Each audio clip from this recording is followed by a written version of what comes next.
আমি আর কতক্ষণ না এসে থাকতে পারি, না রাখতেই ছুটি। বেশ করেছেন, বসুন বসুন, আড্ডা দেওয়া যাবে।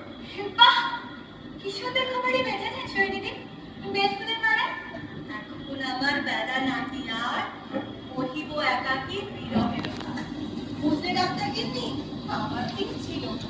আজ না হয় আমি কথাটা আমাদের বলিনি সৈনিদি। সত্যি কি পাবে যে আপনার এমনটা হলো? ও, আমার মুখের কথা বলছো? বাহ, সে এক মস্ত কথা।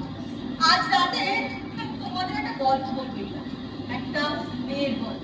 ও থ্যাংক গড, গল্প বলবে বোর্ডাম কাটানো যাবে তাহলে। কিংবা আরো বড় হতে পারে, কিছুই বলা যায় না। শুরু করুন শুরু করুন। একটা সাধারণ মেয়ের গল্প।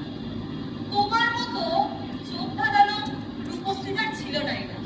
তবে হ্যাঁ, একটা লাবণ্য ছিল। শ্যামল রূপশ্রী, একেবারে ভালো ফেলার নয়। কি বলো ডাক্তাররা? হ্যাঁ হ্যাঁ, শিওরলি নট, মানে লাবণ্য, যাকে বলে গ্রেস। মেয়েটার বিয়ে হলো তারই মতো একটা সাধারণ ছেলের সাথে।